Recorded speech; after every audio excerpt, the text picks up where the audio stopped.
पुराने दिन और पुरानी यादें जब याद आती हैं तो दिल खुश हो जाता है, पर साथ ही कमजोर आंखें आंसुओं से भर जाती है।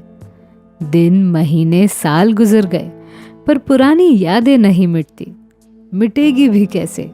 ये बस फिल्में नहीं, ये बस किरदार नहीं, ये बस कलाकार नहीं, ये बस गीत नहीं, ये तो जीवन से जुड़ी यादें हैं। इन यादों में छुपे हैं वो पल जिन्हें हमें फिर से जीना है। नादान दिल भगवान से बस एक दुआ करता है, सब कुछ ले ले, बस पुराने दिन लौटा दे। मैं हूं आपकी अनामिका, लौट आई हूं कहानी लेकर उस कलाकार की जिसने हमें खूब हंसाया और आखिरी दिनों में विक्रम और बेताल सीरीज में खूब डराया भी। जी हाँ, वो कलाकार हैं सज्जन। स्वागत है आपका अपने channel biography and real life story में। अगर आप भी सज्जन जी के फैन हैं तो एक लाइक अभी कर दीजिए। सज्जन जी का पूरा नाम था सज्जन लाल पुरोहित। उनका जन्म जयपुर में 15 जनवरी 1921 को एक सामान्य घर में हुआ था। घर के 5 भाई बहनों में से वो सबसे छोटे थे और बाल उम्र से उन्हें एक्टिंग का शौक था। कलाकारी के अलावा वो पढ़ाई लिखाई में भी तरबेज थे।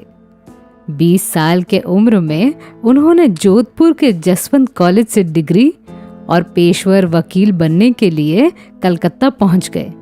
कलकत्ता उस जमाने में फिल्मों की राजधानी हुआ करती थी, पर सज्जन साहब के साथ कुछ अलग परेशानी थी। उन्हें एक्टिंग भी करनी थी और साथ ही अच्छे तनख्वाह वाली जॉब भी करनी थी और साथ ही वकील की पढ़ाई भी पूरी करनी थी। कलकत्ता में रहकर उन्होंने कड़ी मेहनत से सारी चीजें संभालने की पूरी कोशिश की, पर उनसे वो हो नहीं पाया। कुछ महीनों के लिए वो सुबह कॉलेज में पढ़ाई करते और शाम को एक इंश्योरेंस कंपनी में क्लर्क की नौकरी भी करते थे। उस जमाने में उन्हें 100 रुपए प्रति महीना पगार मिला करता था, पर एक्टर बनने का कीड़ा उन्हें हमेशा सताता था। एक दिन सज्जन जी की मुलाकात मशहूर फिल्मकार हुसैन फाजली से हुई। उन्होंने सज्जन को अपने फिल्म में एक छोटा सा रोल ऑफर किया। 1941 में रिलीज हुई मासूम इस फिल्म में उनका किरदार एकदम छोटा था, पर फिल्मों से उन्हें इस कदर प्यार हो गया कि उन्होंने वकील बनने का सपना भी त्याग दिया। जॉब करने का फायदा भी उन्हें हुआ। अच्छी जमा पूंजी कमाने के बाद उन्होंने क्लर्क की जॉब छोड़ दी और पेशवर एक्टर बनने के लिए मुंबई आ गए। एक इंटरव्यू में सज्जन जी खुद बताते हैं कि जब उन्होंने मुंबई में पहला कदम रखा तब भी उन्हें अंदाजा नहीं था कि वो यहाँ जाने माने हस्ती बनेंगे। 1942 को मुंबई पहुंचने के बाद उन्होंने 1943 की फिल्म फैशन में काम किया। फिल्म से उन्हें कुछ पैसे भी मिले, पर जिंदगी की असली परेशानी अब से शुरू होनी बाकी थी। उस दौर में भी कलाकारों को काम पाने के लिए मेहनत करनी पड़ती थी और बड़े बड़े फिल्मकार अपने पहचान वाले कलाकारों को ही काम दिया करते थे। क्योंकि सज्जन जी नवोदित कलाकार थे, इसीलिए उन्हें कोई काम नहीं देता था। एक रोज उनकी मुलाकात पृथ्वीराज कपूर से हुई। पृथ्वीराज से सज्जन बोले, ऐसी कैसी नगरिया है भाई, कोई काम देता ही नहीं। फिर पृथ्वीराज ने उन्हें कहा कि किसी डायरेक्टर के असिस्टेंट बन जाओ और फिल्म स्टूडियोज में ऑडिशन देते रहो। फिर सज्जन जी मशहूर फिल्मकार केदार शर्मा के एक्स्ट्रा असिस्टेंट के रूप में काम करने लगे। उस जमाने में राज कपूर भी केदार साहब के असिस्टेंट थे, पर यहाँ भी सज्जन जी को परेशानी का सामना करना पड़ा। उन्हें काम तो मिल गया, पर अच्छी तनख्वाह नहीं मिलती थी। तंग आकर केदार साहब ने सज्जन जी से कहा कि मैं तुम्हें टेलीफोन ऑपरेटर का जॉब दिलवा देता हूँ। कुछ महीने गुजर गए, फिर अंततः सज्जन जी ने फैसला लिया कि अब वो पृथ्वी थिएटर ज्वाइन करेंगे। पर उस दौर में भी पृथ्वी थिएटर नवोदित कलाकारों को मान धन नहीं दिया करता था, पर फिर भी सज्जन स्टेज शोज करते थे। उनकी प्रतिभाशाली एक्टिंग देख वी शांताराम साहब प्रभावित हो गए। उन्होंने सज्जन जी से कहा कि तुम मेरे फिल्म में काम करो, मैं तुम्हें अपना देश इस फिल्म में हीरो का किरदार दूंगा, पर तुम्हें पृथ्वी थिएटर को छोड़ना पड़ेगा। सज्जन जी अचंभित हो गए।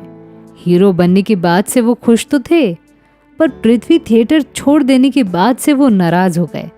अंततः उन्होंने इतने बड़े डायरेक्टर का ऑफर ठुकरा दिया। पृथ्वी थिएटर के प्रति इतना समर्पण देखकर उनके सीनियर्स खुश हो गए और यहाँ से सज्जन का करियर चलने लगा। पृथ्वी थिएटर के माध्यम से उन्हें खूब सारी फिल्में मिली। वो बतौर नायक और उपनायक फिल्में करने लगे। 1951 में रिलीज हुई फिल्म सैया से उन्हें मुख्य किरदार मिलने शुरू हो गए। अभिनेत्री नलिनी जयवंत के साथ उनका एक किस्सा बड़ा मजेदार है। 1950 के दशक में सज्जन 2 फिल्मों में काम कर रहे थे। वो फिल्म थी संग्राम और मुकद्दर। मुकद्दर फिल्म में नलिनी उनकी हीरोइन थी, तो फिल्म संग्राम में उन्होंने नलिनी के पिता का किरदार निभाया।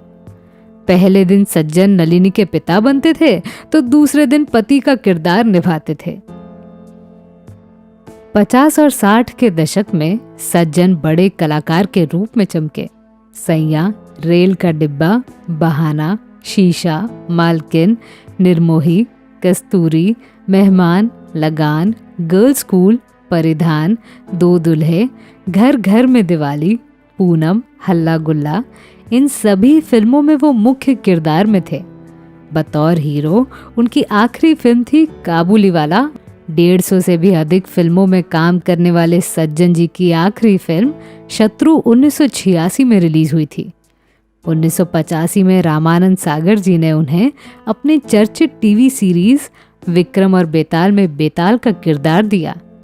ये किरदार आज भी मशहूर है।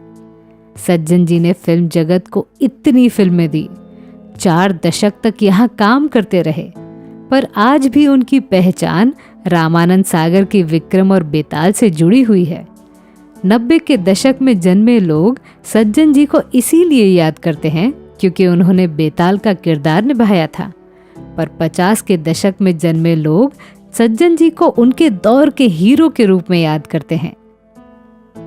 17 मई 2000 को सज्जन जी ने आखिरी सांस ली, पर आज भी वो लोगों के दिलों में जिंदा हैं। उनकी पत्नी का नाम नीलू है। मजेदार बात यह है कि उनकी शादी फिल्मों में आने से पहले हो चुकी थी। तो मैं थी आपकी अनामिका। मेरी सुनाई हुई कहानी आपको कैसी लगी, ये हमें कमेंट सेक्शन में ज़रूर बताइएगा और हमारे channel biography and real life stories को सब्सक्राइब करना न भूलें। नमस्कार।